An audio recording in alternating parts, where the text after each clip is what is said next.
ngayong umaga, dalangin ko po ay ibalik sa inyo ng ating Panginoon ang kanyang masaganang pagpapala. Praise God. Muli, magandang umaga po sa inyong lahat. Hallelujah. Maraming salamat po sa inyong pagdalo. Dalangin ko po na huwag tayong biguin ng ating Panginoon ngayong umaga. Buksan natin ang ating puso't isipan, amen, sa pakikinig ng kanyang salita, amen.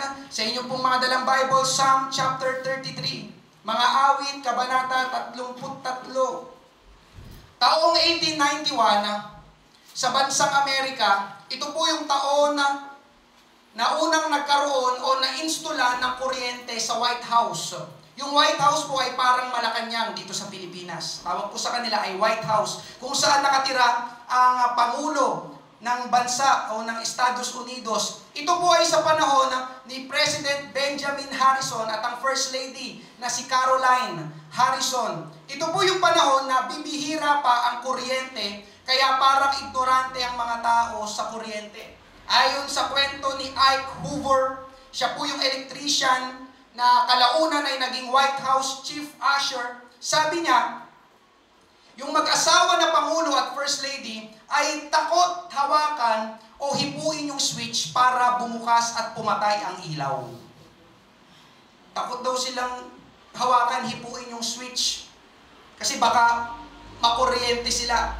At dahil nga first time na magkaroon ng kuryente, natatakot yung Pangulo na makuryente. Ang isip nila, baka makuryente sila, kaya ayaw nilang hipuin o hawakan ng switch. Kaya ang pagbubukas at pagpapatay ng ilaw doon sa White House ay naging trabaho ng mga empleyado.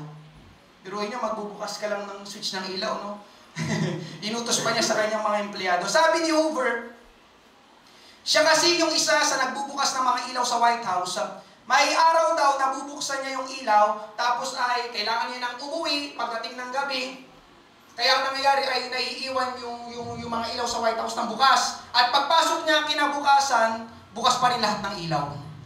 Amen? Siya pa rin ang magpapatay ng ilaw dahil nga takot yung mag-asawa, ang Pangulo at ang First Lady. Biruin niyo mga kapatid, natutulog yung mag-asawa na magdamag, bukas ang mga ilaw. Dahil takot silang makuryente. Amen? Kaya ko po naikwento yon ngayong umaga mga kapatid, ay dahil ang ipapangaral ko po ngayong umaga ay may kinalaman sa takot. Pastor, takot ang topic natin kayo na sa giving. Ituloy-tuloy na natin, takot ulit. Amen? Uso kasi ngayon ang takot o takutan. Dahil papalapit na ang November 1. Araw ng mga patay. Maraming tao ngayon takot sa patay. Yung mga patay daw ay nagiging multo. At magsisimula na silang magmulto sa Biyernes. Biruin nyo mga kapatid, yung kamag-anak mo na matay, ginawa mo multo. Ngayong umaga, gusto ko pong sirain ng ganung pananaw. Amen? Iino ko lang to parang additional insight. Hindi po totoo ang multo. Opo, ako po na nagsasalita sa inyong harapan, hindi po totoo ang multo. At huwag kang matakot sa patay, mas matakot ka sa buhay. Kasi ang patay, patay na yun. Wala na yung kayang gawin sa'yo. Amen. May nabalitaan pa kayo sa balita? Isang patay ng hold up? Meron po ba? Pwede mo ba ipakita sa akin yung news na yun? Wala, di ba? Ang nang-hold up yung buhay. Kaya hindi patay. Kaya mas matakot tayo sa buhay. Naunawaan niyo ba mga kapatid? Hallelujah. Thank you Lord. At ngayong umaga, merong masamang banda o masamang side ang takot. Ano yun? Yung halimbawa ay may dapat kang gawin, pero hindi mo magawa kasi natatakot ka. Amen? Ito yung tinatawag na unhealthy fear. May dapat kang gawin, pero hindi mo magawa kasi natatakot ka. Amen? Anak, pakikuha nga ng cellphone sa kusina. Yung anak naman, hindi ko kaya man, natatakot ako sa kusina, baka may magpakitang multo. Naunawaan niyo ba mga kapatid? May magpakitang multo, tapos yung bahay niyo ganito lang, di ba? Parang nandyan na yung kusina, tatakot ka pa, nandyan na yung kusina, oh. Amen? At meron namang mabuting bahagi ang takot, ito naman yung malusog na uri ng takot. Amen? Sino dito mga kapatid sa mga kabataan ang takot sa magulang nila? Salamat sa dalawa ng amen. Sa mga kabataan na narito. Mga kapatid, yun ay mabuti at malusog na takot. Hindi naman tama na yung magulang ang takot sa kanilang anak. Meron ba dito? Pag nilaitas ninyo kamay. Usap na lang tayo mamaya. Amen. Dapat ang anak ang may takot sa kanilang magulang. Amen po ba? Yun ay malusog at mabuting takot, healthy fear. Amen? Sino dito takot na maputulan ng kuryente? Malusog na takot din yun. Kaya ang gagawin mo, magbabayad ka ngayon. Amen ba? Sino dito takot bumagsak sa school? Malusog na takot din yun. Kaya ang gagawin mo, mag-aaral ka. Amen? Sino dito takot humawak ng ahas? Malusog at mabuting takot din yun. Amen? Hindi yung, tignan nyo, hawakan ko itong ahas ha, tignan nyo. Hindi. Kapag hinawakan mo yun, delikado ka. Amen? Naunawaan niyo po ba yung masama at magandang bahagi ng takot? Amen. Amen? Hallelujah. Ngayong umaga mga kapatid, maraming kinatatakutan ng tao. Takot sa kinabukasan, takot sa mga bayarin, takot magkasakit, takot sa ipis. Amen? Pero sa lahat ng kinatatakutan ng tao mga kapatid, hallelujah, ay merong isang bagay na tila wala ang maraming tao. Na dapat, yun ang pangunahing takot na meron ng bawat isa sa atin. Ang tinutukoy ko po ay ang pagkatakot sa Diyos. Amen. Thank you, Lord. Salamat po. Ito po ang uri ng takot na kailangan ng lahat ng tao. Hindi lang po ako na pastor na nagsasalita sa inyo ngayong umaga, bawat isa nakaharap ko ngayong umaga. Ito po ang uri ng takot na kailangan natin, pagkatakot sa Diyos. Amen? Mangangaral po ako sa paksang ito, this kind of fear, fear of God. This kind of fear, fear of God. Itong uri ng takot, pagkatakot sa Diyos. Hallelujah. Thank you, Lord. Basahin po natin this kind of fear, fear of God. Thank you, Lord. Basahin po natin ang ating main text sa Psalm chapter 33 verse 8. Ang sabi po ay ganito, matakot nawa ang buong lupa sa Panginoon. Magsitayo nawang may takot ang lahat ng tagasanlibutan sa Kanya. Sabi po sa English, let all the earth fear the Lord. Let all the inhabitants of the world stand in awe of Him. Pagpalain ng Diyos, ang pagkabasa ng Kanyang salita, tayo po sama-samang manalangin ngayong umaga. Panginoong Diyos, aming Amang Banal, tulungan mo po kami, Panginoong Diyos, sa mensahe ng pangangaral ngayong umaga. Ako po'y walang magagawa, itago mo po ko sa iyong likuran, pahiran mo ang aking labi, magbukas ka ng mga puso't isipan, mangusap, Panginoon, ang banal na Espiritu ngayong umaga, humipok at magbigay ng kaunawaan, mangusap ka, Panginoon, ngayong umaga, Lord, patungkol, Panginoong Diyos, sa pagkatakot sa iyo, Panginoong Diyos. Ito ang kailangan namin, ito ang kailangan ng bawat tao, Panginoong Diyos, na nabubuhay sa mundong ito. Maraming pong salamat, Panginoon Diyos, amin na pong inaangkin ng pagpapala at kalakasan, pagtutuwid, pagtatagumpay na nagmumula sa iyo. Ito pong aming panalangin sa makapangyarihang pangalan ni Jesus, lahat ay magsabi ng Amen. Palakpakan po natin ang ating Panginoon. Praise God. This kind of fear, fear of God. Thank you, Lord. Samahan po tayo ng ating Panginoon ngayong umaga. Una po natin pag-usapan, describing the fear of God. Paglalarawan, amen, ng takot sa Diyos o pagkatakot sa Diyos. Ano nga ba ang ibig sabihin ng pagkatakot sa Diyos? Amen? Ang pagkatakot po sa Diyos ay hindi po yung takot ka na lumapit sa Diyos. Hindi po yun. Kasi may maling pananaw ang tao tungkol sa Diyos na ang Diyos daw ay, ang itsura niya ay laging magkasalubong ang kilay, laging umuusok ang ilong, laging galit. Amen? Kaya nga di ba yung ibang mga bansa, gumawa sila ng sarili nilang Diyos, yung tinatawag na Greek mythology, di ba yung kanilang Diyos, ang pangalan ay Jesus, di ba? Kapag nagkamali ka, handa ka niya laging kidlatan, di ba? Parang ganoon kasi ang kaisipan, pananaw ng tao sa Diyos. Amen? Pero hindi po yun ang ibig sabihin ng takot na tinutukoy ko dito at sinasabi po ng Bible. Hallelujah. Ngayong umaga mga kapatid, ang pagkatakot po sa Diyos na sinabi po ng Bible ay paglayo sa kasamaan. Amen? Ang pagkatakot sa Diyos na sinabi ng Bible ay paglayo sa kasamaan. Amen. Proverbs chapter 3 verse 7, matakot ka sa Panginoon at sa kasamaan ay lumayo ka. Fear the Lord and turn away from evil. Kaya ang sa Panginoon, mga kapatid, ay paglayo o paghiwalay sa lahat ng uri ng kasamaan.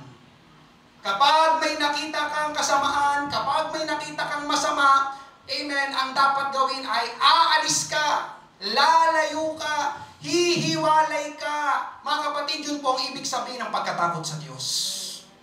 Amen? Nagkayayaan, mag-inuman ng mga kaibigan mo, tapos niyayaya ka, ang tanong ay, anong gagawin mo? Amen.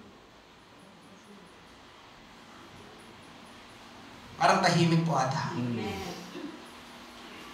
Mga kapatid, ang pagkatakot sa Diyos ay paghiwalay sa kasamaan. Ito ang nakakalungkot sa mga tao ngayon. Alam ng masama, pero ayaw pa rin lumayo doon. Amen? Kahit po sa mga mananampalataya na tulad po natin, ito po ay paulit-ulit na sinabi ng Bible, huwag tayong makiisa o magkaroon ng bahagi sa anumang bagay o gawain na hindi matuwid sa harap ng ating Panginoon. 2 Corinthians chapter 6 verse 17, kaya nga lumabas kayo sa kanila at humiwalay kayo, sabi ng Panginoon. At huwag kayong humipo ng anumang bagay na marumi at kayo'y aking tatanggapin. Amen? Hindi yung nag-uusap na sila ng kalaswaan, ikaw naman tuwang-tuwa pa sa mga green jokes nila. Ang sabi ng Bible ay, lumabas kayo sa kanila. Mag-pull out. Amen po ba? Nandiyan pa po ba kayo? Kaya alam nyo mga kapatid, ang totoo bilang pastor, hallelujah, hindi ko maintindihan yung mga mananampalataya na gustong-gustong kasama palagi ang mga unbelievers.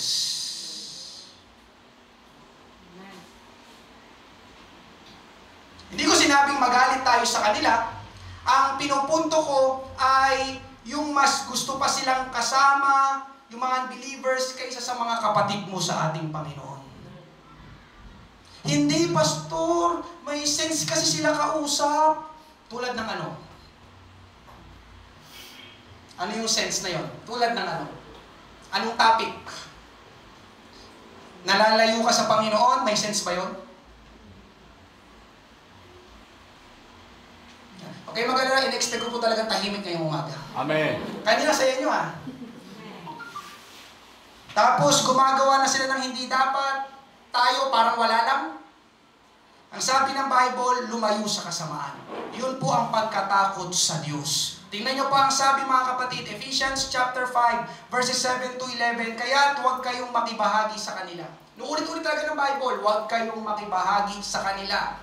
Sapagkat kayo'y dating kadiliman. Sino dito dating kadiliman? Ako, dati akong kadiliman. Subalit ngayon ay liwanag sa ating Panginoon. Sinong liwanag na sa Panginoon? Yes. Tingnan nyo sabi, lumakad kayong gaya ng mga anak ng liwanag. Sapagkat ang bunga ng liwanag ay nasa lahat ng mabuti, matuwid at katotohanan. Biruin niyo mga kapatid, ang anak daw ng liwanag nasa mabuti, matuwid at katotohanan, na inaalam kung ano ang kalugod-lugod sa Panginoon. At huwag kayong makibahagi sa mga gawa ng kadiliman na walang ibubunga, kundi inyong ilantada ang mga ito.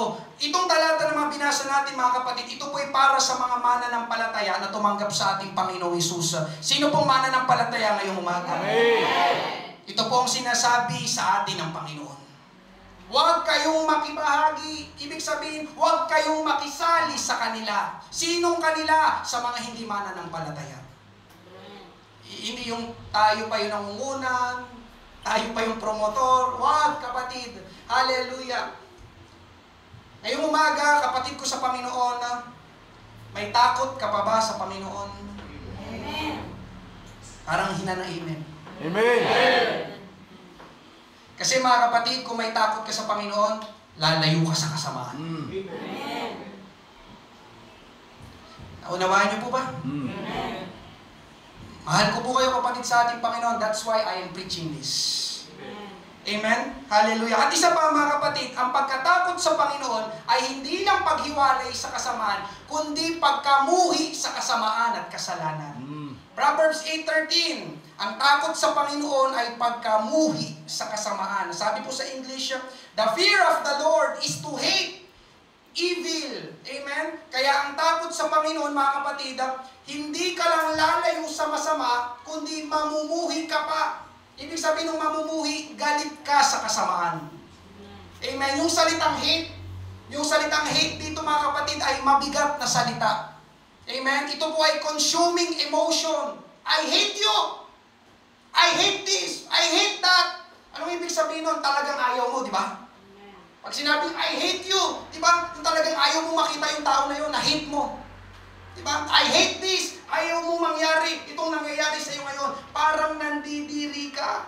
Katulad ng kwento kanina sa introduction, sina President Harrison, parang nandidiri silang hawakan ng switch kasi baka makuryente sila. Amen? Ganon din mga kapatid.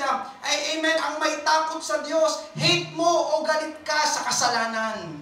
Ayaw mong hipuin. Bakit? Dahil nakakadiri naman talaga ang kasalanan. Amen po ba? Hallelujah. Ako, pag hinipo ko ito, baka makuryente ako at baka mamatay ako. Amen? Kaya mga kapatid,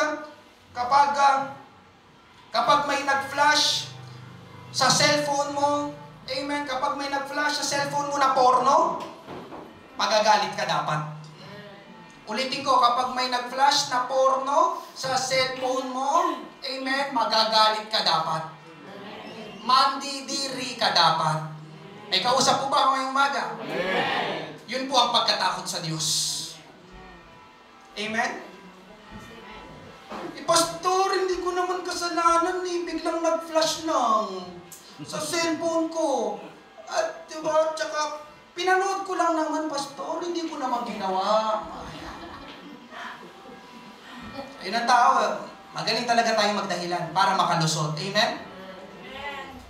Alam nyo mga kapatid, ang Panginoong Hesus, pagdating sa bagong tipan sa New Testament, tinaas ng Diyos ang bar, ang standards pagdating sa kasalanan. Tingnan nyo, basahin natin, Matthew chapter 5, verses 27 to 28. Narinig nyo, ninyo na sinabi noong una, huwag kang mangangalunya. Ngunit sinasabi ko sa inyo na ang tumingin lang sa isang babae nang may masamang pagnanasa ay nagkasala na ng pangangalunya sa kanyang isip. Pero inyo mga kapatid, matindi ito. Amen? Sa lumang tipan, gawin mo kasalanan. Pero sa bagong tipan, sinabi ni Jesus, tumingin ka lang sa isang babae na may masamang pagnanasa, kasalanan na agad. Siya pa po ba kayo? Amen! Hindi yun. Wow, sexy. Amen. Meron ba akong mga lalaking kausap ngayon? Amen. Bakit ito na ipapangaral? Nakikita ko, di ba? Yung mga, minsan, di ba, hirap magbanggit ng ano. Di ba yung mga construction worker nyo, sabay-sabay pa, may dadama ba? Parang gusto mo sabihin? Sexy, sexy. Tingnan nyo mga kapatid, tumingin ka lang, wala kang ginagawa. Pero may masamang pagnanasa na, amen, ang sabi ay kasalanan na. Amen po ba? Amen. Kaya hindi lang sa ating gawa, amen, dapat ay sa isipan pa lang namumuhi na tayo sa kasalanan. Amen. Ito po ang nakakalungkot na nangyayari mga kapatid. Maraming inililigtas ang Panginoon, maraming dinadala dito sa church, kaya lang ay nawawala, hindi nagtatagal. Bakit? Dahil walang takot sa Diyos. Amen? Mas pinipili ang mga gawain na hindi kalooban ng ating Panginoon. Alam niyo mga kapatid, hallelujah, kapag walang takot sa Diyos ang isang tao, amen, lalapit siya sa kasalanan at lalayo siya sa ating Panginoon. Take down notes mo yun. Kapag walang takot sa Diyos, lalapit pa sa kasalanan ng isang tao at lalayo sa Panginoon. Amen? Kaya mga kapatid, hallelujah, ngayong umaga, ito pong ibig sabihin ng takot sa Panginoon. Lumayo at mamuhi sa kasalanan. Amen. Amen. Sinong may takot po sa ating Panginoon ngayong umaga? Amen. Lalayo ka. Lalayo. Nandidiri ka. Amen. Andiyan pa po ba kayo? Amen. Diyo.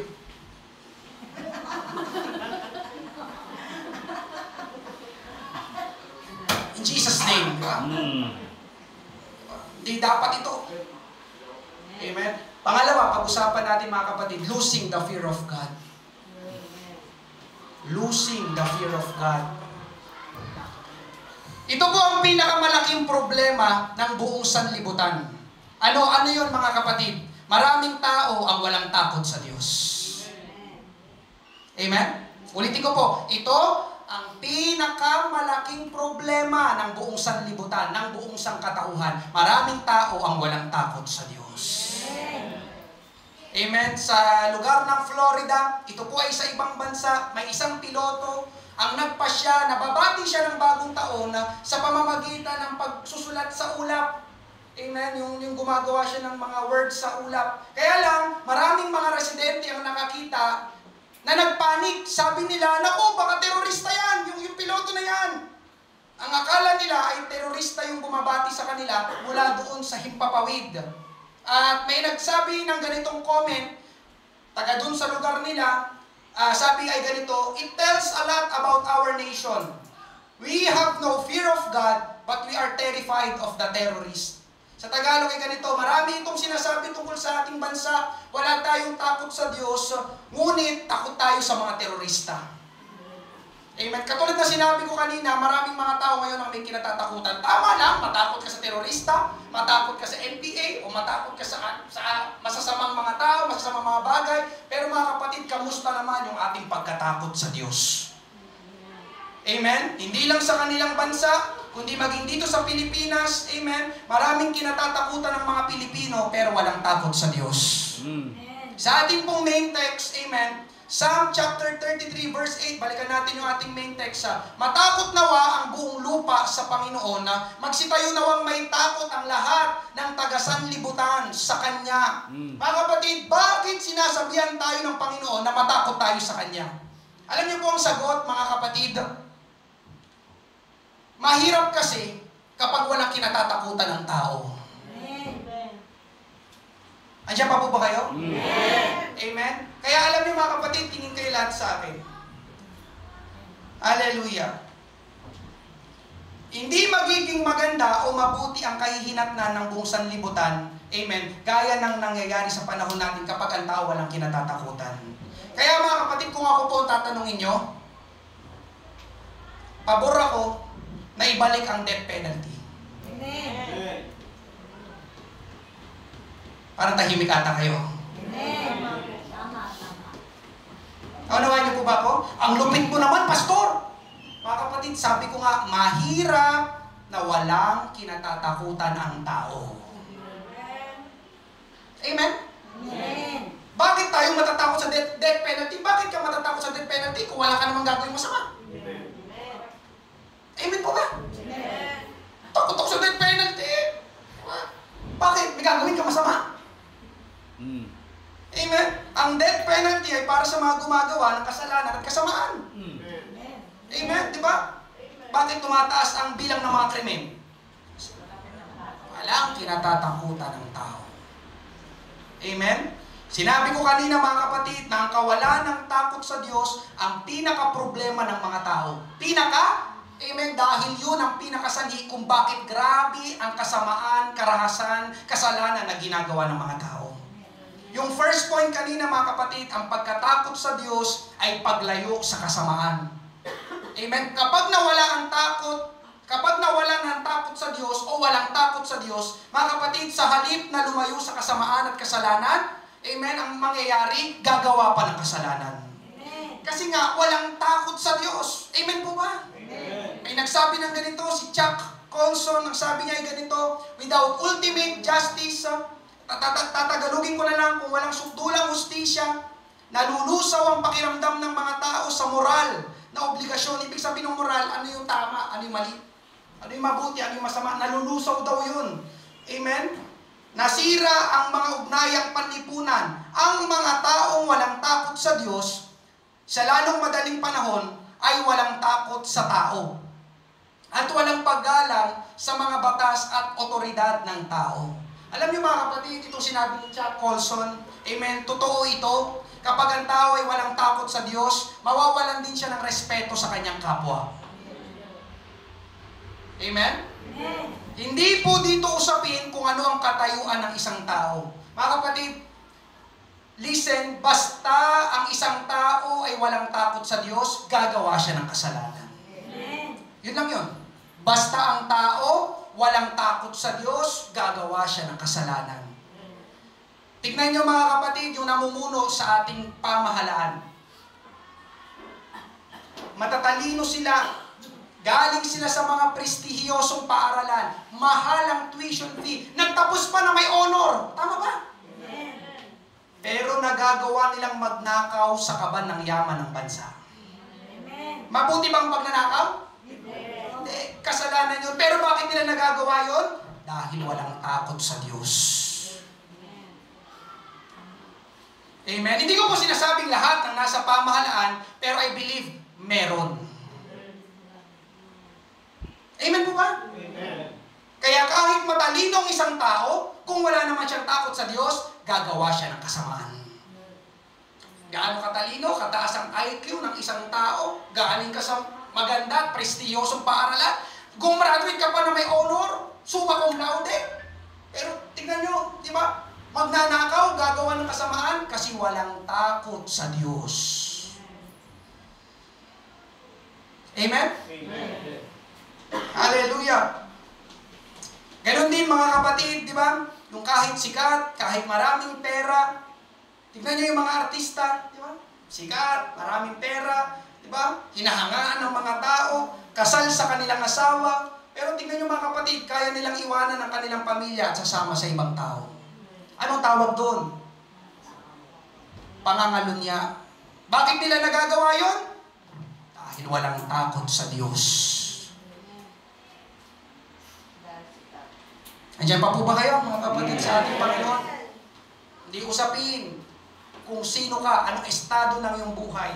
At ito ang pinakamatindi, mga kapatid. Ang tao ay kayang pumatay ng kapwa-tao kapag walang takot sa Diyos. Amen po ba? Amen. Nabalitaan niyo ba yung mag-asawang online seller sa Pampanga? Tinambangan, patay yung mag-asawa. Sinong suspect?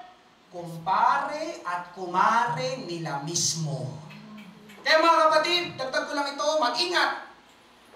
Yung mga tinuturing mong kumpare, mga katawagan mo ng kumare, gaano ka kasigurado sa kanila na talagang kaibigan mo sila at hindi ka nila lolokohin at sasaktan. Andiyan pa po ba kayo? Amen. Amen.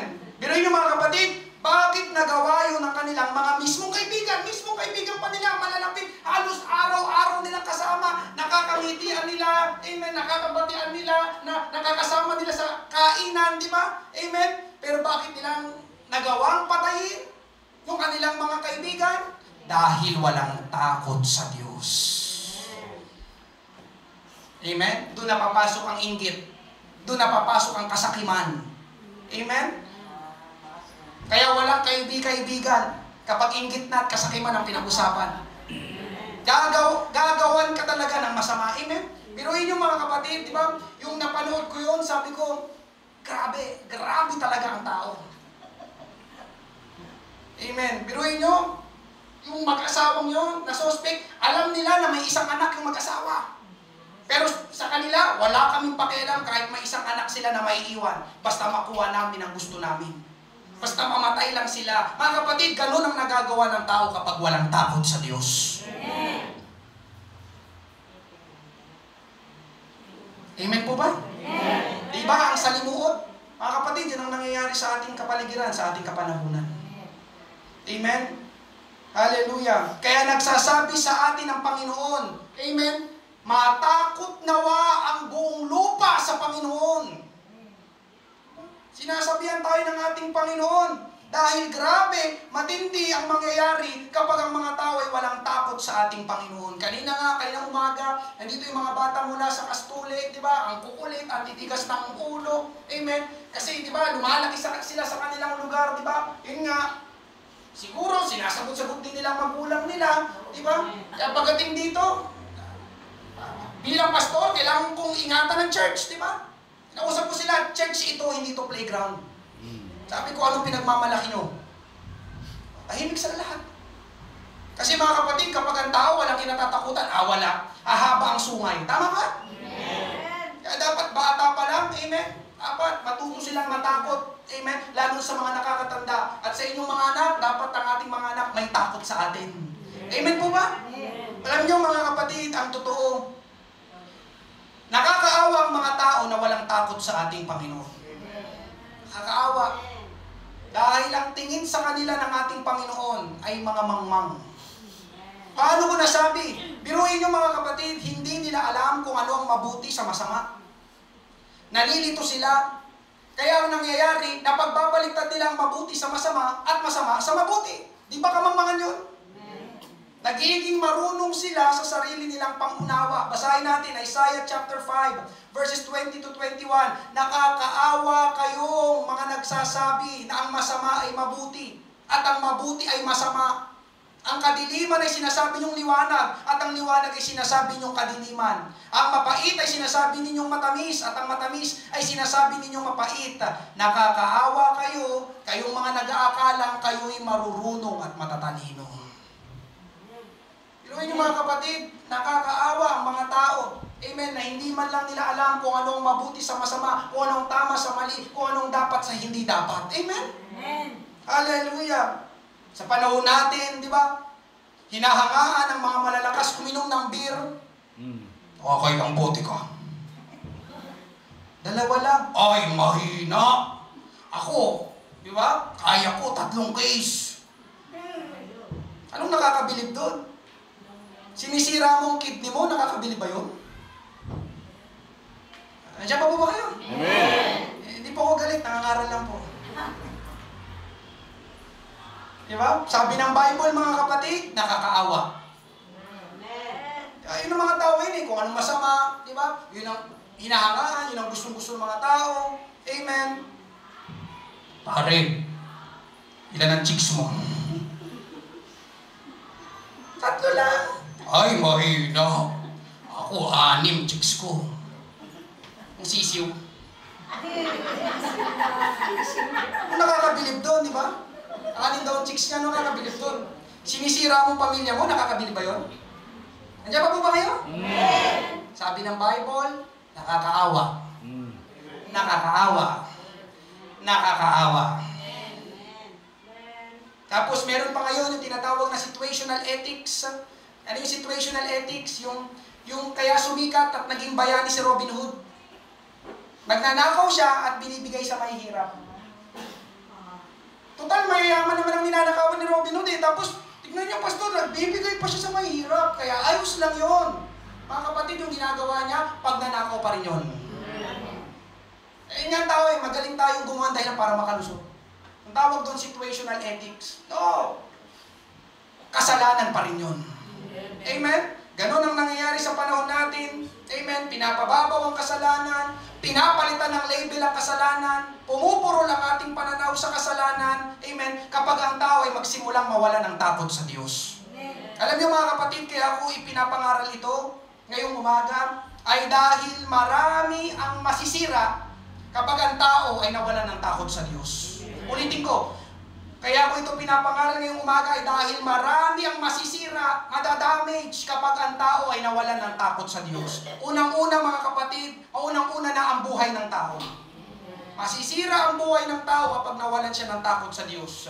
Masisira ang relasyon ng tao sa Diyos, masisira ang relasyon ng tao sa kanyang kapwa-tao, masisira ang kalusugan ng tao. Amen ba? Amen. Masisira pati ang kinabukasan ng tao kapag wala siyang takot sa Diyos. Amen? May isang kwento sa Bible, mga kapatid. Ito'y si Lot. Pamangkin siya ni Abraham. Naghiwalay sila ni Abraham. Si Lot ay napunta sa lugar na ang tawag ay Sodoma at Gomora. At doon sa Sodoma at Gomora, grabe ang kasalanan, grabe ang kasamaan ng mga tao doon. Walang takot sa Diyos. Unti-unti, mga kapatid, hindi namamalayan ni Lot na nahawaan na siya ng mga nakikita at naririnig niya sa lugar na yun. Pati siya, pumurol na rin ang pagkakilala sa Diyos, bumabaw ang kanyang pagkatakot sa Diyos. Anong nangyari mga kapatid? Kay Lot, kung alam niyo ang kanyang kwento, namatay ang asawa niya, naging haliging asin. Tapos hindi lang yun, alam niyo pang nangyari kay Lot? Sinipingan niya yung kanyang 2 anak na babae. Bakit? Kasi pinili niya dun sa lugar, isang lugar na walang takot sa Diyos. Ang mga tao ay walang takot sa Diyos. Kaya mga kapatid, sa first point kanina, pinapalayo tayo sa kasalanan. Kasi kapag ikaw ay lapit ng lapit, amen, papupurulin yan, amen, ang iyong pagkakilala sa iyong sarili at pagkakilala natin sa ating Panginoon. Kung sino tayo at kung sino ang Diyos. Amen? Amen. Kaya, amen mga kapatid, ngayong umaga, pinapaiwas, pinapalayo tayo sa mga gawa at sistema ng sanlibutan. Dahil mapanganib, talagang sobrang delikado. Amen? Baka mawala ang takot natin sa Panginoon at makagawa tayo ng mga bagay na hindi kaaya-aya sa ating Panginoon at hindi magiging mabuti ang ating kahihinatnan. Amen? May papunod po ko sa inyong video. Amen? Ito po isang park sa Amerika. Pwede pong pa-flash.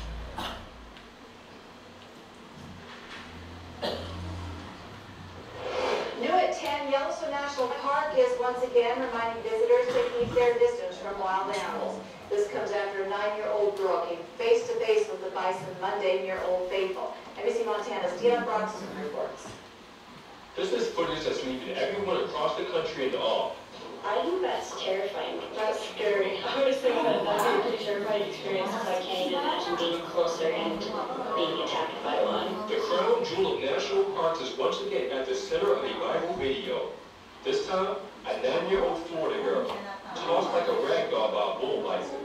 Yellowstone Park officials say she was able to get to safety. Maraming salamat. Tinanggan doon lang po. Amen. Ito po isang park sa Amerika. Ang pangalan ay Yellowstone National Park. Doon po sa park, mga kapatid, ay binigyan o binibigyan ng babala, ng warning, ang mga tao na huwag silang lalapit. Amen? At lumayo sila doon sa mga hayop tulad ng bison o oso. Amen? Dahil malalagay sa panganib ang buhay nila. Amen? Paulit-ulit ito, yung National Park. Huwag nyo rin kakalitan yung inyong mga anak, huwag kayong masyadong lalapit. Keep distance, stay away doon sa mga hayop na yon. Amen? At nakita natin, napalapit yung bata doon sa bison. Ang nangyari? Sinuwag siya ng bison.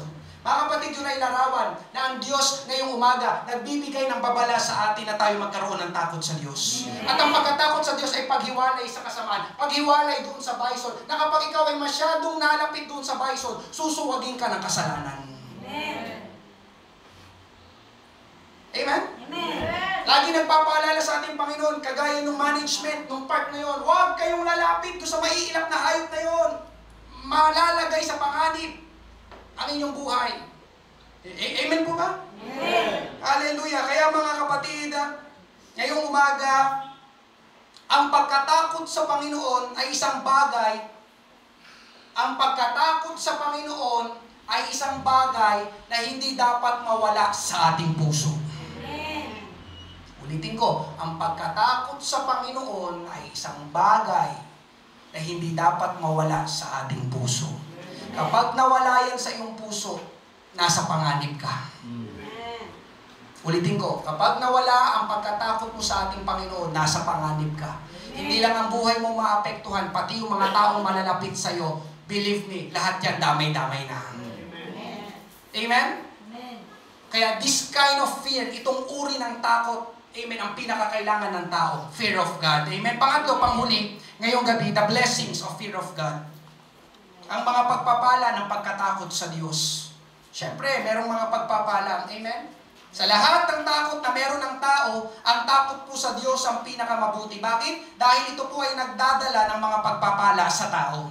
Tingnan niyo po sabi mga kapatid, Psalm chapter 112 verse 1, purihin ang Panginoon, mapalad ang taong may takot sa Panginoon. At malugod na sumusunod sa kanyang mga utos. Praise the Lord! Blessed is the man who fears the Lord, who greatly delights in His commandments. Amen? Napakalinaw mga kapatid, ang sabi ay mapalad. Hindi sinabing kaawa-awa ang mga tao may takot sa Diyos. No, ang sabi ay mapalad. Kapag sinabing mapalad ay pinagpala. Kaya ngayong umaga mga kapatid, pinagpala ang isang tao na siya ay merong takot sa Diyos. Amen? Amen? Amen. Ano-ano ang mga pagpapala ng pagkatakot sa Diyos, mga kapatid? Unang, amen, fear of God draws us closer to God. Ang pagkatakot sa Diyos, ito po'y naglalapit sa atin sa Diyos. Amen? Psalm 25, fear of God draws us closer to God. Amen. Psalm 25:14, ang pakikipag-ibigan ng Panginoon ay nasa nangatatakot sa Kanya. Pero alam ko, pakikipagkaibigan ito. Ang pakikipagkaibigan ng Panginoon ay nasa nangatatakot sa Kanya at ipakikilala niya sa kanila ang Kanyang tipan. Mga kapatid, hallelujah, nagiging kaibigan ng Panginoon ang mga taong natatakot sa Kanya. Amen. Ulitin ko, nagiging kaibigan ng Panginoon ang mga taong natatakot sa Kanya. Anong ibig sabihin nun? Nagiging malapit sa ating Panginoon. Kabaligtaran ng pagkawala ng takot sa Panginoon, nagiging kaaway natin ang Panginoon. Nalalayo tayo sa ating Panginoon. Amen? Paanong napapalapit sa Panginoon? Ang mga taong may takot sa Kanya. Kasi mga kapatid, ang tao kapag may takot sa Panginoon, alam niyo mga kapatid, ang tao kapag may takot sa Panginoon, susundin niya lagi ang Panginoon at ang sinasabi ng ating Panginoon. Amen? At lalayo siyang patuloy sa kasalanan. At habang sumusunod siya sa Panginoon, habang lumalayo siya sa kasalanan na ayaw ng Panginoon, napapalapit naman siya sa Panginoon. Ganun lang yung mga kapatid. Kasalanan ng Panginoon. Kapag lumalayo ka sa kasalanan, napapalapit ka sa Panginoon. Amen? At kapag lumalayo ka sa Panginoon, saan ka napapalapit? Sa kasalanan. Nakuha niyo po ba ilustrasyon, mga kapatid? Kaya ang pagkatakot sa Panginoon, magdadala sa atin, maglalapit pa sa atin sa ating Panginoon. Amen? Ikalawang kaya mapalad mga kapatid, ang taong may takot sa Diyos. Ikalawa mga kapatid, fear of God brings wisdom. Ang pagkatakot sa Diyos, naghahatid ng karunungan. Sino dito gustong maging marunong sa buhay? Amen. Sino dito gustong makagawa ng mga matatalinong pagpapasya? Amen. Ang kailangan mo kapatid, takot sa Diyos. Amen? Fear of God brings wisdom. Psalm 110, verse 10, ang pagkatakot sa Panginoon ay pasimula ng karunungan. Ang lahat na nagsisigawan nito ay may mabuting kaunawaan. Ang kanyang kapurihan ay mananatili magpakailanman. Hallelujah. Mga kapatid, ang taong may takot sa Panginoon, nagiging marunong. Amen? Ulitin ko, ang taong may takot sa Panginoon, nagiging marunong. Amen. Marunong sa kanyang mga gagawin, alam kung anong gagawin. Amen. Marunong. Amen. Maraming mga tao may matalino lang pero hindi marunong, magkaiba yun. Amen. Maraming mga tao matalino pero hindi marunong sa buhay. Amen. Sinasabi dito wisdom, yung ikaw marunong, paano ka mag-a-adjust palagi sa mga sitwasyon na nangyayari sa iyong buhay. Ang tawag itong karunungan. Amen. Hallelujah. Paano ito nangyayari? Mga kapatid, naikwento ko na ito, yung bumili si Rulin ng Shanghai, dyan sa ilalim ng barangay. Kapag gabi, may nagtitinda ng Shanghai dyan, dyan sa ilalim ng barangay. Ngayon, bumili si Rulin, gabi ito, ulam namin. Amen. Sa pagmamadali ng aking may bahay, hindi niya na chinek. Pag uwi niya dito, sobra pala yung naibigay sa kanya.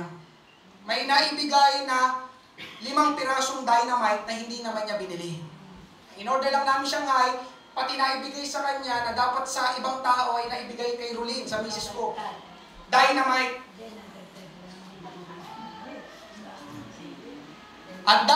Ngayong umaga, dahil may takot ako sa Panginoon, sinoli ko yung 5 pirasong dynamite. Hindi yung, wow, ang galing naman ng Panginoon, napakabuti niya. Pinuhin mo, may pasobrang ulam tayo ngayon. Praise God! Sabi ng Panginoon, dinamay mo pa ako. Isoli mo yan! Alam niyo mga kapatid, eksakto, dahil pagsoli ko, nandoon pala si Kapitana. Si Kapitana, mapagsoli ko ng 5 pirasong dynamite. Kumakain siya doon. Nag-dine-in doon lang sa isang maliit na lamesa doon. At kilala kasi ako ni Kapitana kasi minsan na kami nag-meet. Nung ang church natin ay nandoon pa sa Castule. Nag-meet na kami ni Kapitana. Nakilala niya ako pagsoli ko nung 5 pirasong dynamite. Ang sabi niya doon sa nagtitinda, ay si Pastor yan! Sabi niya, Pastor! Salamat! Yung nagtitinda, nagulat din. Salamat, Pastor, salamat. Amen. Hindi yung, di ba, hindi yung, ano ba yung pastor dyan sa Patter's House? Hindi marunong mag-soli ng sobrang dynamite? Alam niyo mga kapatid, biruin niyo dahil sa dynamite, masisira pa ang patotoo ko at ang patotoo ng church. Pero dahil may takot ako sa Panginoon, alam niyo nangyari mga kapatid, nagkaroon tayo ng magandang patotoo sa kanila. At nais ko sabihin ngayong umaga, karunungan ang tawag doon. Biruin niyo kung hindi ko nga sinoli yun. Di ba? Yung pastor sa Patter's House, hindi marunong magsoli. Di ba? Nakakaya lumabas. Paano kaya ako lalabas? Pero dahil sinoli ko, amen. Ang ganda ng feedback. Alam niyo mga kapatid, hindi lang natuloy kahapon. Yun nga, ini-invite tayo ng barangay ni Kapitana Alma na ako daw ay mag-lead ng opening prayer at mag-share sa kanilang meeting. Yung tawag ay SOBA. Amen. Pero you know, si pastor, imbitahan natin, mag-share siya sa atin. Di ba mga kapatid? Nagkaroon tayo ng magandang patuto, hindi yung, huwag natin imbitahan yun, hindi nga marunong magsuli na ako, imbitahan pa natin dito. Di ba? Ang pangit, di ba? Kaya mga kapatid, kapag may takot sa Diyos, nakakagawa ka ng mga matatalinong pagpapasya. Amen. Karunungan, di ba? Ikaw ang makikinabang, mga kapatid. Hallelujah. At pwede din natin sabihin ngayong umaga, yung fear of God leads to right behavior. Ang pagkatakot sa Diyos, ito'y magdadala sa atin sa tamang pag-uugali. Amen ba? Kapag may takot ka sa Diyos, magiging maganda at maayos ang ugali ng tao. Amen? May takot ako sa Diyos, kaya patuloy akong dadalo sa church para lagi akong makasamba sa Panginoon. Ang tawag doon, tamang pag-uugali. May takot ako sa Diyos, kaya uunahin ko ang pamilya ko kaysa sa barkada ko. Ang tawag doon, tamang pag-uugali. Amen. May takot ako sa Diyos, kaya hindi ako tatalikod sa paglilingkod sa Panginoon. Ang tawag doon, tamang pag-uugali. Amen? Katlo, mga kapatid, fear of God will get God's attention. Hallelujah. Fear of God will get God's attention. Makukuha ng taong may takot sa Panginoon ang atensyon ng Panginoon. Ulitin ko, makukuha ng taong may takot sa Panginoon ang atensyon ng Panginoon. Amen. Psalm 33 verse 18, tunay na ang mata ng Panginoon ay nasa kanila na natatakot sa Kanya. Sa kanila na umaasa sa tapat na pag-ibig niya. Tiruin mo, mga kapatid, ang mga mata ng Panginoon nasa kanila na natatakot sa Kanya. Anong ibig sabihin ng talatang ito, mga kapatid? Amen, yung ang mata ng Panginoon, dalawa ito. Una, mga kapatid, ibig sabihin, yung pag-iingat ng Panginoon, yung favor ng Panginoon, amen, nandun sa mga taong natatakot sa Kanya.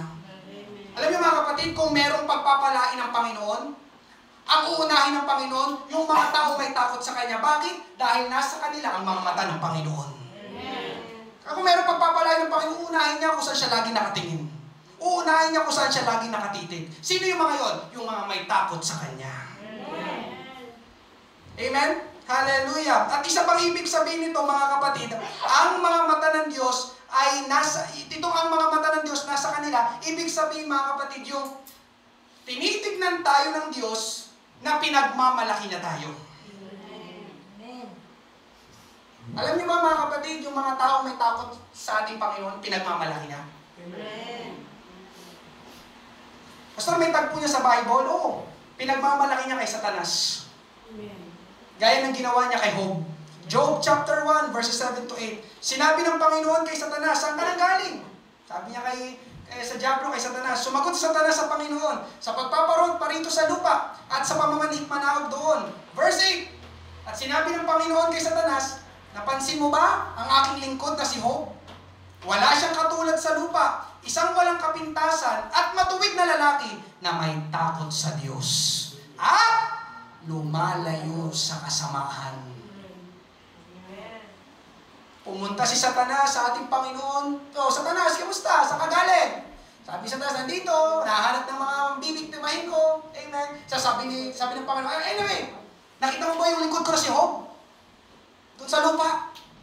Si Job ay isang matuwid na lalaki na may takot sa Diyos, may takot sa akin, at lumalayo sa kasamaan. Pinagmamalaki ng Diyos si Job kay Satanas. Bakit niya pinagmamalaki? Dahil si Job ay may takot sa Diyos at lumalayo sa kasamaan. Ngayong umaga, mga kapatid, kamusta tayo?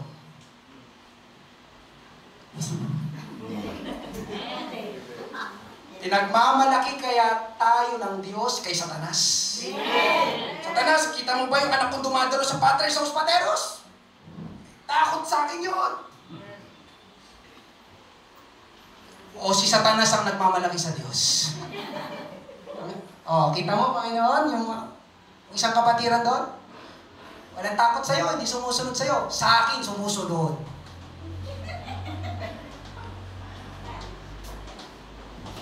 Ay umaga mga kapatid, pinagmamalaki ng Diyos ang mga taong may takot sa Kanya. Sa harapan mismo ng kaaway.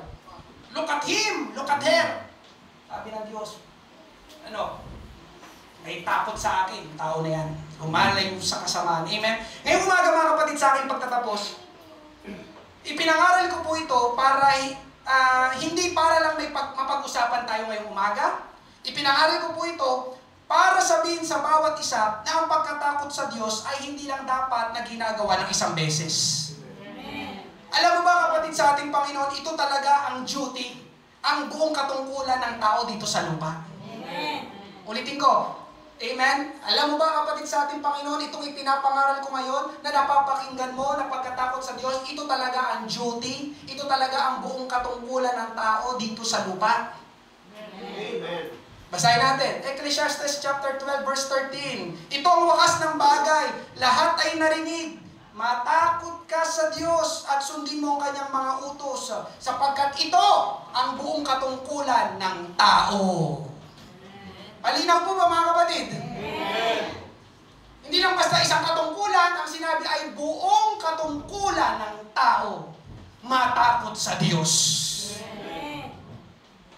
Ang ibig sabihin ng tungkulin o katungkulan ay dapat gawin. May tungkulin ako at yung tungkulin ko dapat kong gawin. Amen? Ako ay barangay tanod, kaya kailangan kong magbantay dito paggabi. Di ba?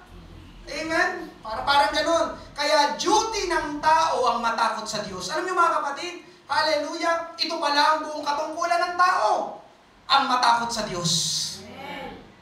Kaya lang, sa tingin ko mga kapatid, kakaunti lang ang tumutupad sa tungkulin na ito ng tao. Kakaunti lang. Pero salamat ngayong umaga, ikaw ay narito sa church, napakinggan mo ang salita ng ating Panginoon. Amen. Nais niyang sabihin sa iyo ngayong umaga, ito ang buong katungkulan ng tao. Dinala ka ng Panginoon dito sa church para malaman mo ang duty mo habang ikaw ay nabubuhay dito sa mundo. Ano yon? Ano yon? Alam mo na kapatid sa ating Panginoon, ngayong umaga mga kapatid, bakit kailangan natin itong gawin? Anong meron? Bakit kailangan, pastor, bakit kailangan kong matakot sa Diyos? Amen? Basahin natin yung sunod na talata, verse 14. Sapagkat dadalhin ng Diyos ang bawat gawa sa paghukom, pati ang bawat lihim na bagay, maging ito'y mabuti o masama. Mga kapatid, isang araw, tatayo tayo sa hukuman ng Diyos para magbigay sulit sa ating Panginoon. At nais ko sabihin ngayong umaga, amen, hindi ito isang pananakot, amen, ito ang katotohanan ngayong umaga mga kapatid.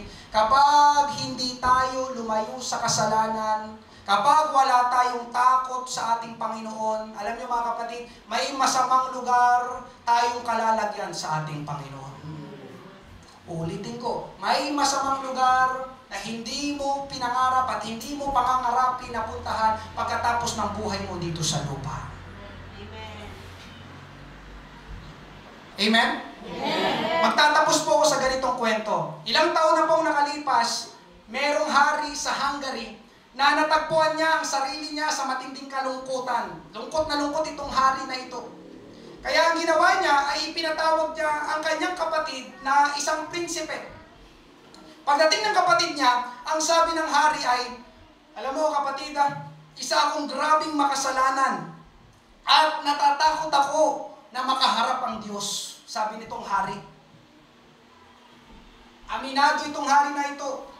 Kaya lang, yung kanyang kapatid ay tinawanan lang siya. Ano pinagsasasabi mo? Diba? Ang baduy mo naman. Hari ka pa naman, tapos natatakot ka. Yeah. Hindi natuwa yung hari sa reaksyon ng kanyang kapatid. Alam ng hari na siya ay talagang makasalanan at ganoon din ang kanyang kapatid. At yung hari ay talagang seryoso siya na na gusto niyang humingi ng tulong. Anong gagawin ko? Natatakot akong makaharap ang Diyos isang araw. Ngayon, nakaisip ng plano yung hari para turuan ng leksyon ng kanyang kapatid. Nung panahon pala na yon, kaugalian nila na kapag, ang tawag kasi berdugo, pamilyar po ba kayo sa salitang berdugo?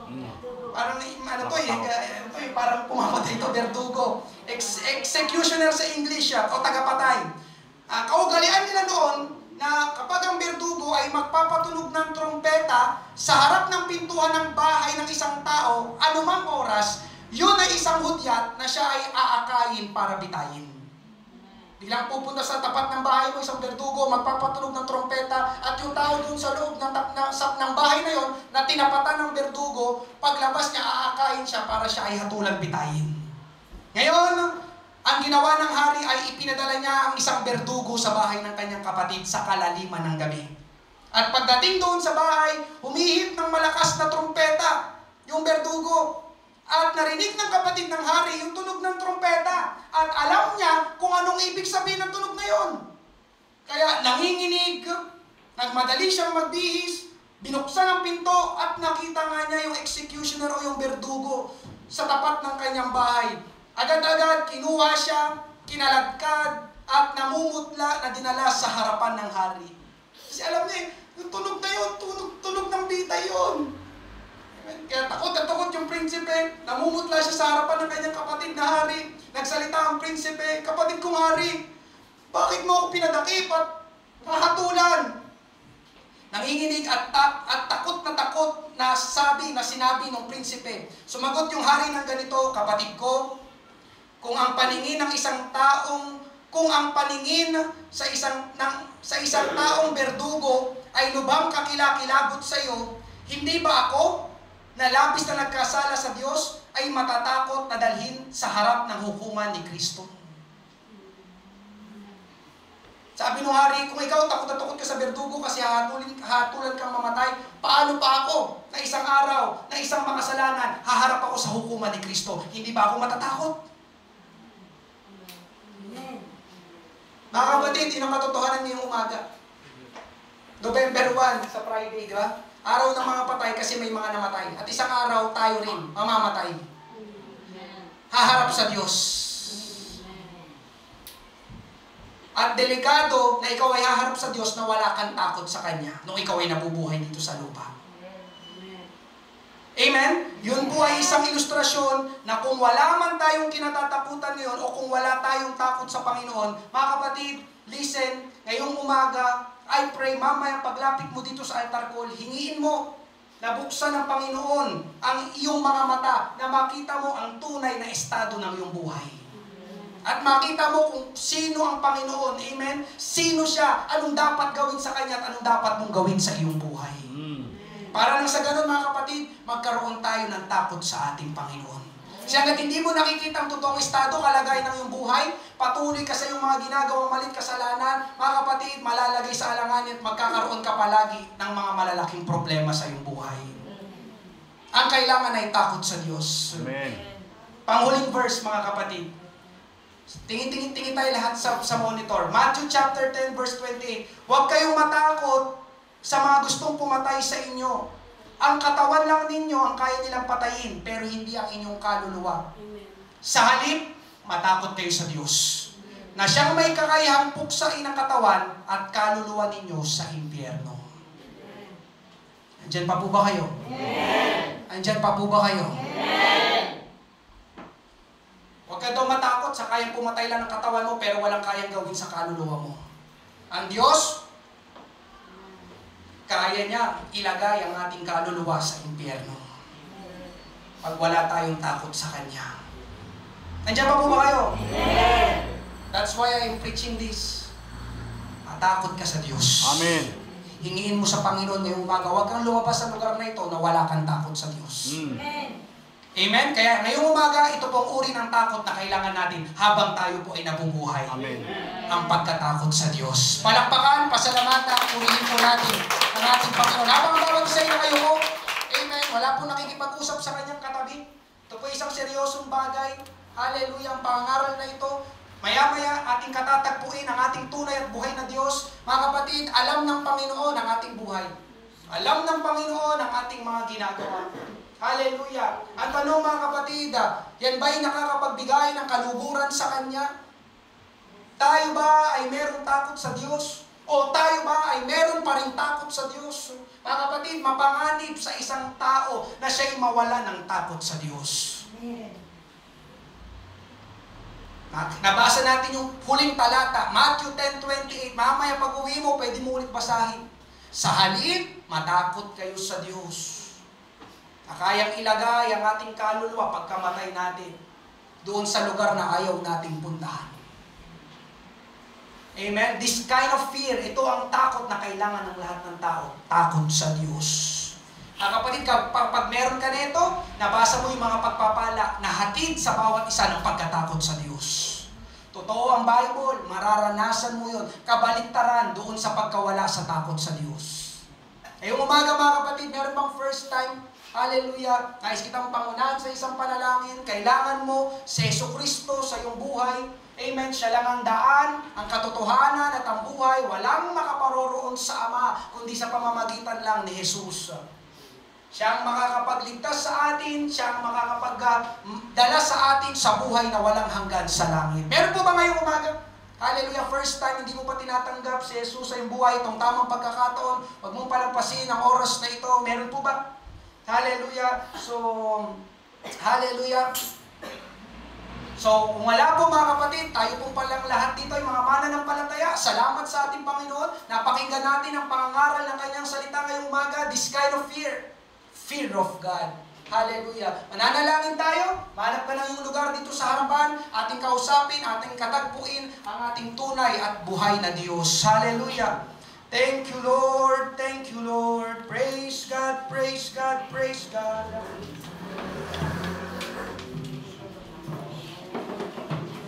Glorify your name. Lord, speak to us this morning. Tulungan mo kami, O Diyos. Open our hearts and mind, Lord. Hallelujah, na makita namin ang aming sarili.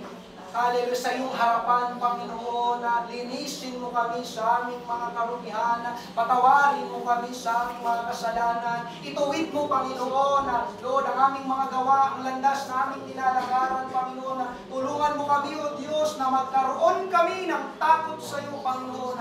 Hallelujah, hindi lang kami, Panginoon.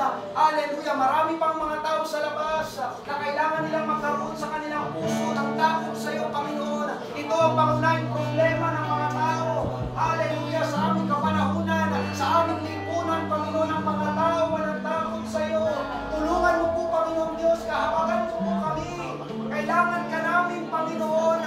Hallelujah, darating ang araw. Kami haharap, Panginoon Diyos, sa iyong hukuman. Hallelujah, Lord. Hallelujah, tulungan mo kami. Aming napakinggan ngayong umaga ang aming buong katungkulan dito sa lupa. Habang kami nabubuhay, Panginoon, na kami dapat ay merong takot sa iyo.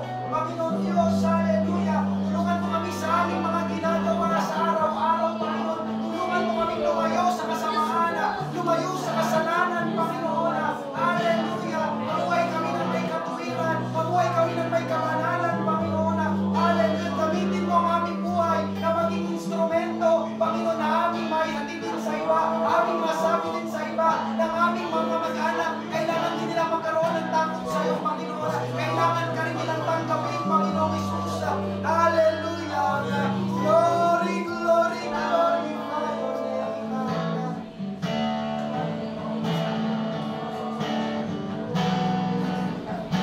Yes, hallelujah.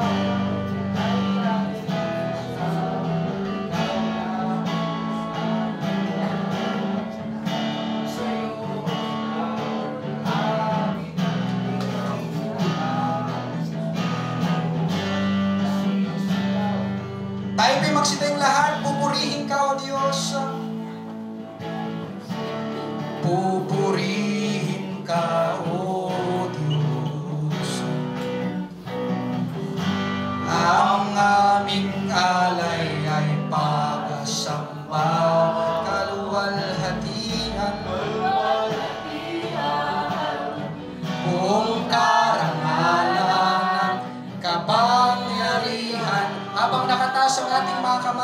Ikaw ang tunay na Diyos. Ikaw ang tunay na Diyos. Ika'y walang katulad. Ika'y nag-iisa. Ikaw lamang, wala nang iba. Sa'yo ang aming awit, dinggin ang aming tinig, isisigaw sa buong mundo. Oh, ikaw ang tunay na Diyos, ika'y walang katulad, ika'y nag-iisa, ikaw lamang, wala nang iba. Yes, sa'yo ang aming awit, maraming salamat. Ang aming tinig, ang aming sinasamba. Hallelujah. Isisigaw sa buong mundo. Isisigaw sa buong mundo.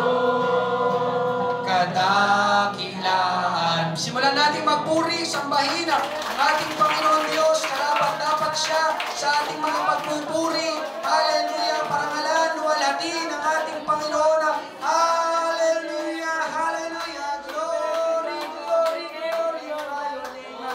We praise you and we honor you and we exalt you, Lord.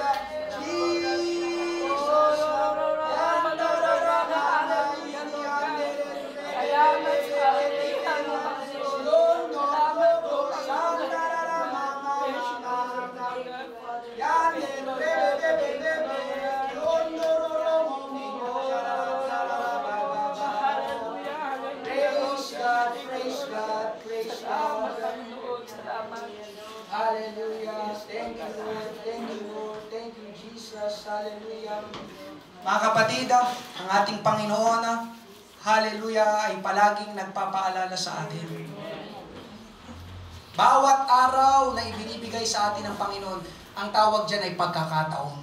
Amen. Nating sayangin yung bawat araw ay binibigay sa atin ng Panginoon. Hallelujah. Kapatid, pakinggan mo ito. Hallelujah. Sa bawat isa, sa mga ama ng tahanan, sa mga ina ng tahanan, sa mga kabataan na narito, palaging merong gustong gawing mabuti ang Panginoon sa ating buhay. Pero kailangan ay magkaroon muna tayo ng takot sa Kanya. Amen. Hallelujah. Kung nakita mo yung sarili kanina sa pangangaral, amen, it's time. Oras na to turn away from evil. Takot sa Diyos. The whole duty of man. Buong katungkulan ng tao dito sa lupa, matakot sa Diyos. Mga kapatid, ang totoo, hindi natin alam, hallelujah, ang eksaktong araw kung hanggang kailan tayo dito sa lupa. Are you ready to face the holy throne of God? Tayo ba ngayon, saliksikin mo yung puso, may takot ba ako sa Diyos? Ang mga ginagawa ko ba ay merong pagkatakot sa Diyos? Kaya ka dinadala ng Panginoon dito sa church, mga kapatid, may magandang plano ang Panginoon sa iyo. Hindi pa sa iniisip mo, inaakala mo lang yan, kaya mo sarili mo, no. Kailangan mo ang tulong ng ating Panginoon. Pero kailangan mo umpisahan muna, amen, sa pagkatakot sa Kanya. Kapag ang tao may takot sa Panginoon, lalapit ka sa Panginoon. At habang nalalapit ka sa Panginoon, mga kapatid, tutulungan ka ng ating Panginoon sa dapat mong gawin. Kailangan lang muna, fear of God. Takot sa Diyos. Hallelujah. Na-appreciate ko po ang inyong pag-attend ngayong umaga. Dalangin ko na hindi ito ang huli. Kita-kita tayo palagi dito sa church. Palaging may ginagawa ang Panginoon sa, amen, sa kanyang iglesia at sa ating buhay. Amen. Tayo po muna ay magtapos sa isang panalangin. Hallelujah. Aming amang banal, dakilang Diyos na buhay, na makapangyarihan sa lahat. Marami pong salamat, O Diyos, sa pangangaral ng iyong salita na aming napakinggan ngayong umaga. Muli, kinausap mo kami. Muli, tinugon mo ang aming mga pangangailangan, Panginoon Diyos. Muli, Panginoon, kinatagpo mo, Panginoon, ang estado ng aming buhay, Panginoon Diyos. Tulungan mo, Panginoon, ang bawat kapatid kapatiran na kasama ko ngayong umaga, Panginoon, na narito sa church, na sila, Panginoon, ay magkaroon ng tunay na takot sa iyo, Panginoon Diyos.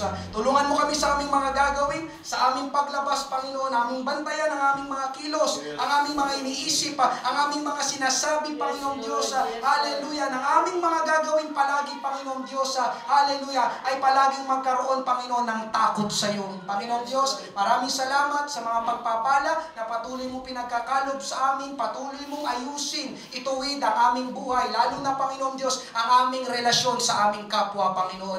Higit sa lahat, Panginoon Diyos, ang aming relasyon sa iyo, Panginoong Jesus. Panginoon, ingatan mo, Panginoon, ang aking mga kapatid na ito, hallelujah, sa isang panibagong linggo na aming kahaharapin, Panginoong Diyos. Alam namin kasama ka namin na di mo kami pababayaan. Ikaw ang patuloy na nagbibigay ng kalakasan sa amin, katugunan sa aming mga pangangailangan, Panginoong Diyos. Hallelujah. At sa umagang ito, Panginoong Diyos, lalabas kami, Panginoong Diyos, na meron kaming takot sa iyo.